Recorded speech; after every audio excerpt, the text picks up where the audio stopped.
The DNA of generations is in those lederhosen. Imagine CSI Munich. They found a dead Bavarian body in lederhosen. Any idea who did it? Phew. We've run DNA on the victim's lederhosen. Results. He was killed at least by 16 different people, most of them related, and they all pissed on him. Wow.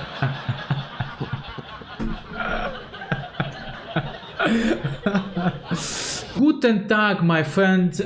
Today I'm reacting to German comedian roasting Russia, UK, and USA. Let's go. I'm curious how it's gonna turn out. This is first time listening to German comedy, and don't forget to like, subscribe, click the bell for notification, guys.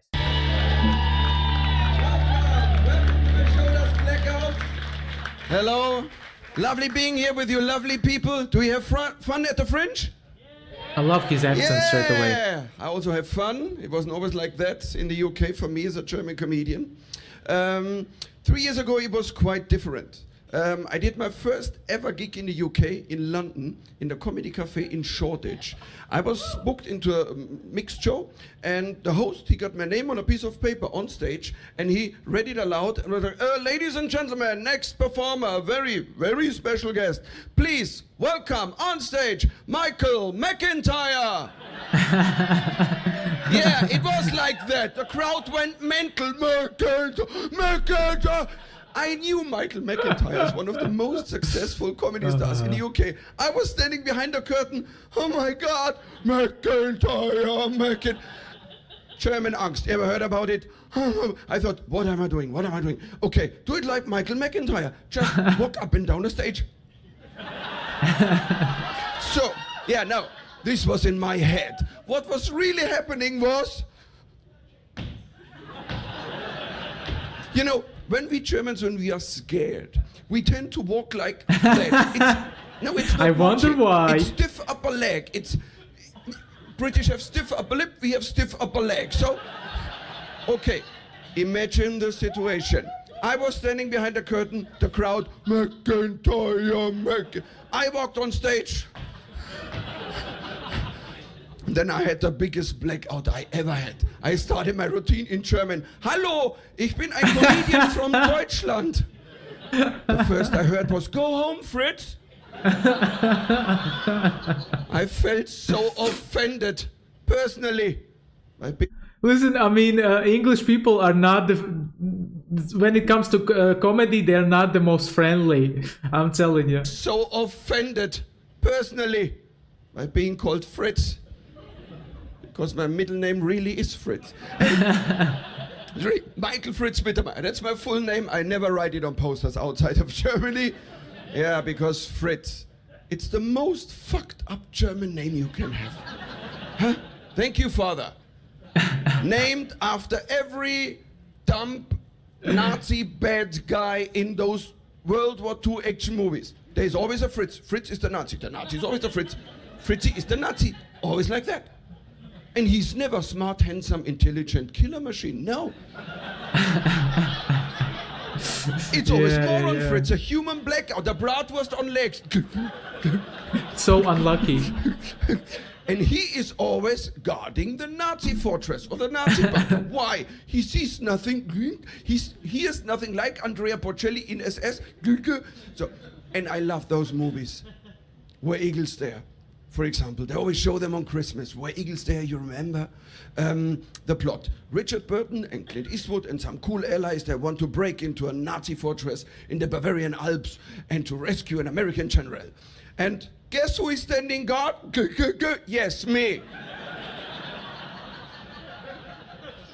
So, Fritz is here, and just round the corner, Richard Burton and Clint Eastwood, they talk loudly. Hey, Clint! We're gonna rescue the general. They don't even try to whisper. Oh, Richard, we should be more quiet. There is a guard standing. This one has a handicap. Huh? He is a Fritz. And then they kill me every Christmas. Oh man, that was good. Do they know it? You know, when I was a small boy, I remember I once asked my mother, Mutter, why do we Germans never win in those movies? Ask your grandpa, he lost the war. All these cliches, the Fritz cliche. Many British people here tonight here? Scots, British, English, yay!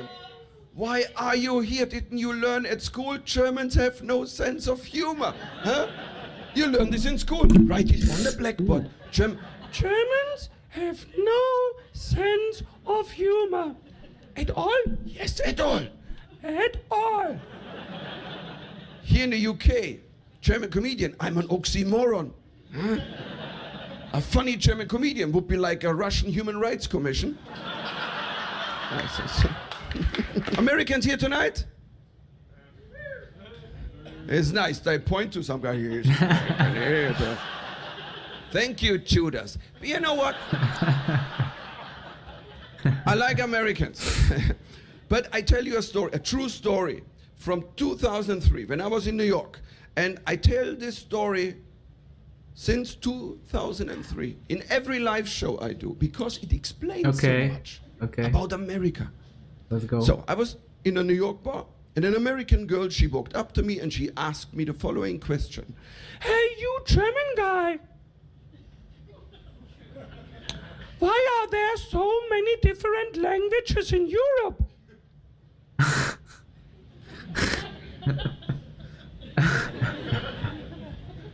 What to answer to such a highly extreme intelligent question? And I said, look, Tiffany. You want to know why there are so many different languages in Europe? Because we Germans lost the war. No, hey, don't applaud. You know what she answered to me? Oh, I'm so sorry for you guys.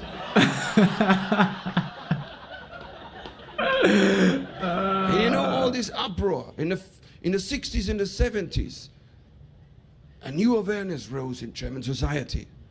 I just want to add, I mean, like, when some people, you know, they do ask dumb questions, and then when they get like a dumb answer back, they understand that they messed up, and they like, oh, excuse me, and when they say excuse me, they mess up even more. And in the 70s, I would say it was the beginning of the German guilt era, because I was born in 1966.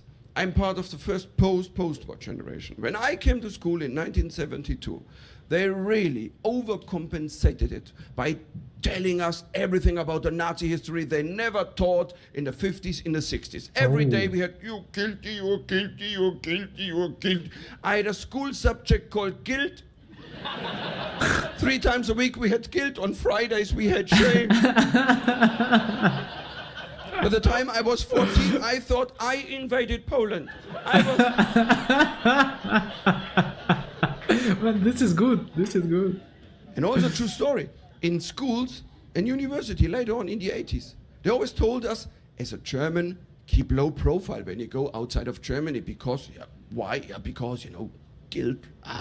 Well, what did I do? You know, I was a teenager. I was like, huh? And it was keep low profile, don't attract attention. Thank you, with this language I have. I was a teenager on Interrail, standing in Paris, asking for the main train station. Guten Tag, könnten Sie mir bitte sagen, wo der Hauptbahnhof ist? Everybody goes down on the floor, a German marching order to Russia. Isn't it weird? We Germans criticize everyone for going to war. We didn't go to Iraq. We like, don't go to Iraq. No, Russia. Listen, I mean, I didn't know, I knew something about the German shame and guilt, but this one was something new that they really, guys, mention in the comment section. Do you really, guys, people who are older, you had these kind of lessons where you like were meant to feel guilty because of that? I mean, it might sound dumb question from a blown person, but I mean, lessons where they were telling that the Germany was bad, and because of that we have to feel the guilt, and etc., etc. I was a teenager on Interrail, standing in Paris, asking for the main train station. Guten Tag, könnten Sie mir bitte sagen, wo der Hauptbahnhof ist? Everybody goes down on the floor, a German that was marching good, order that to was good. Russia. Hey, isn't it weird? We Germans criticize everyone for going to war. We didn't go to Iraq. We're like, don't go to Iraq. No, Russia, it's bad. But, you know, it's kind of, we can say to the Russians, don't shoot the Ukraine people with our weapons and tanks. That's not good. That's not good. Because we sell weapons to everyone. You know, Germany is the world's third biggest arms dealer. Wow. And Germany is the world's biggest tank builder and supplier. Wow. The whole That I world didn't loves know. buying our tanks and weapons. Huh? My theory is everyone feels safer if we don't keep them. But we Germans, we always try to be politically correct. That's one of the stereotypes which is really true. We Germans, the correctness. We are born with this. The Germans, it's really correctness. It flows in our veins. It's ingrained in my brain. I cannot escape. And it's, you know, being a German and a comedian, that's hard. Because as a comedian, I try to be funny. But as a German, I always try to give a correct answer. This combination can be tricky. 2003, when I landed in New York, JFK Airport, I was standing at US Immigration. By the way, never try to be funny at US Immigration. For sure. No. Man, they will send you back to your country, no doubt about that. There's the people over there in immigration, they're so serious. Even here in Latvia, they're sitting like that. I mean, they are sitting like you're going to how to say, you know, to police, you know, to a jail. They're sitting and accepting you like there. So I was standing there. I was, I'm gonna be 6 months in New York. So I was really, woo, woo, woo, woo. So 2 customs officers, they took me aside. Sir, you're using drugs, sir? You have drugs on you, sir? No, sir, no, I don't. I can tell by your eyes, huh? Look at your eyes. I answer correctly. I cannot look at my eyes because I would have to take them out, turn them around, but then they see empty holes. He was not amused. So he shouted at me, I can tell by your eyes. Your pupils are small. You use cocaine. I should have just said no.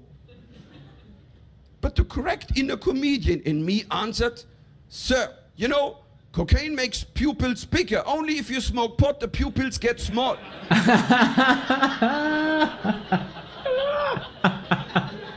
I know, I have the same personality. I just cannot stop, like, I need to say You something. remember when a teacher wasn't even shouting anymore? Just looking at you very, very seriously? Who do you think you are? Correctly, I said, I'm a comedian. Then why am I not laughing? I'm a German comedian. That was a good one.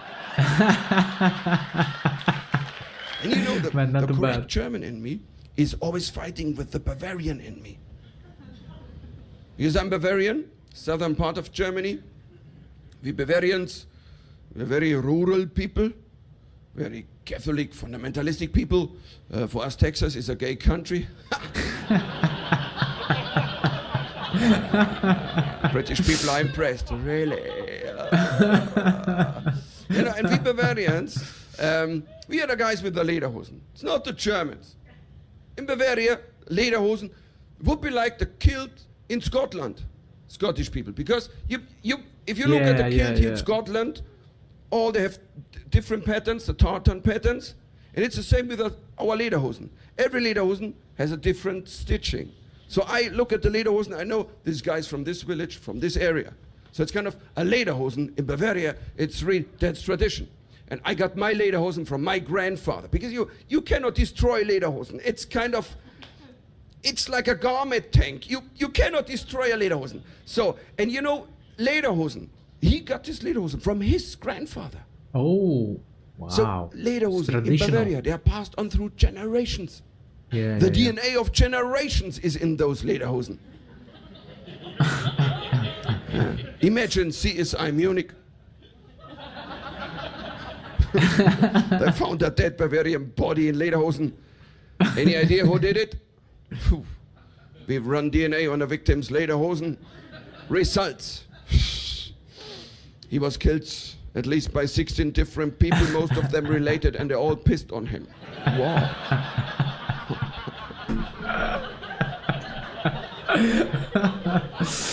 We Bavarians, sometimes we can be a bit rougher on the edges. No wonder we invented the first state-run mass blackout in history, Oktoberfest. For sure, for sure. Every year, By the way, guys, I have a video about Oktoberfest. You can check it out below the video. 6.5 million people come to Munich, shoot their lights out. Huh? You know, that's my culture. It's not a tourist attraction. I remember when I was 6 years old, my grandmother took me to the Oktoberfest, first time. And for the first time in my life, I saw people from foreign countries. It was like, whoa, strangers were running up to me friendly. I thought, oh, it's a greeting ritual. Greeting rituals are important. They reflect a nation. Huh? That's for sure. Unlike Americans, they're always friendly, but they have a greeting disorder. Because every time when I get introduced to American people as a German, they always react the same, by shouting at me. Some German words they picked up somehow randomly. Oktoberfest, guten Tag, mein Fräulein, Blitzkrieg, du will ficken. Yes, Original yes. line. That's what I do also, man. And I always thought, okay, be prepared when the Americans come back. So I trained for years. And after years, I was ready. At the Oktoberfest, I walked up to a group of Americans. La, la, la, la, la, la, la. One of them turned to me. Hey, hello! We're from America! Mickey Mouse, 9/11, Hamburger, Guantanamo, yippee-ki-yay, motherfucker! You know, the most polite... Man, that's what I did with one American. He came, I said, oh, sneakers are so good. I love McDonald's. I love America. Man. Greeting people on the planet. Japanese people.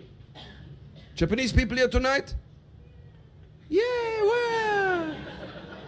I love when you greet people. It's always, it's so respectful. It's just, for sure, konnichiwa. Yeah. No, it's really, you feel so respected. It's not like, hello. You always, it's a,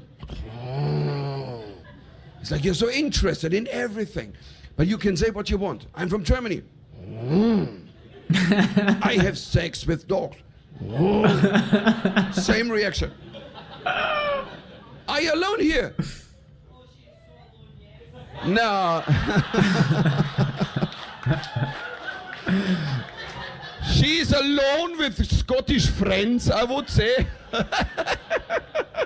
Because normally Japanese people never walk alone. Did you ever see a Japanese tourist running around alone? Never, never. They always come in groups, and even the groups come in groups. And you know, and the big group is not coming alone. In front of the big group, there is always a guide with a flag, and they all look flag, follow.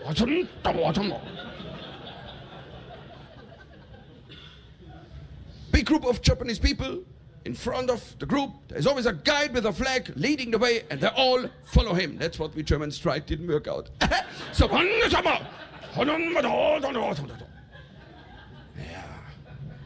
It's also Japanese people like Germans, it's like a hive mentality. But the Japanese, they are the polite Borg. They don't assimilate, they just take pictures and then they leave the planet. Yeah, that's true. Japan is another planet. That's but for it's sure. but it's really, it's so funny to see when at the Oktoberfest a group of Japanese and a guy with a flag, and they all do everything what he's doing. The flag master going to the left. You're going to the right. I once saw a group of Japanese. The flag master sneezed. The whole group was standing there.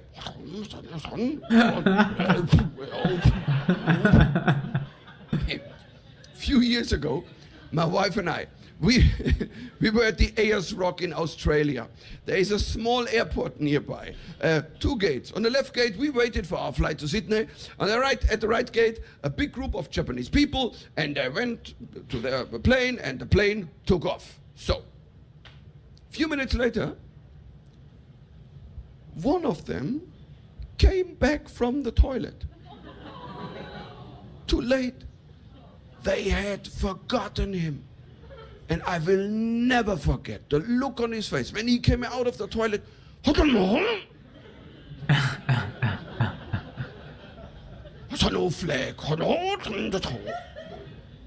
You know, we Germans, when we're scared, we tend to walk like that.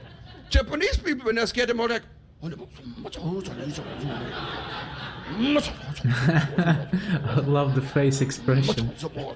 So he was circling around. Then our flight was announced. We were boarding, and he was following me. Okay, might have been because from a handkerchief I've made a little flag.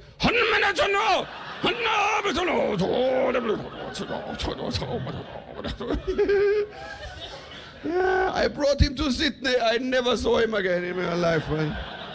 Yeah. I know, drunk decorating. It's a bachelor in British University. And I never will ask again. The first 2 days, I asked, what do you do here in the UK by decorating drunks? It went on for minutes. We draw a dick on his face, we throw trash on him, we fuck him. It went on. You know, we Germans, we don't do stuff like that. We are scientists. And I'll tell you a science story. I was 18, 19. I was abducted by aliens after eclipsing on Bavarian beer. Okay, I really blacked out. So my friends thought, okay, let's do an experiment in 3 phases. So, phase 1, they smeared mustard on my glasses. Phase 2, they unscrewed the light bulb in the toilet so it would stay dark. Phase 3, they opened up my zipper and put a bratwurst inside. Oh no, this is so terrible. What a sophisticated setup. What groundbreaking, Yes, pioneering results This is next level, guys. This is next level. were they expecting? As follows. Michael wakes up. I don't see anything. I wipe my glasses. Take them off. I go to the toilet. Some light. Dark. Okay, without the light. Oh, zipper is open already. Oh, it's out already. So I was standing there holding a sausage in my hand and peeing my pants. Excuse me, can I switch it off now? Yes. Man, that was nice. That was good. Auf Wiedersehen, my friends. Don't forget to like, subscribe, click the bell for notification. Okay? See you in next reaction videos.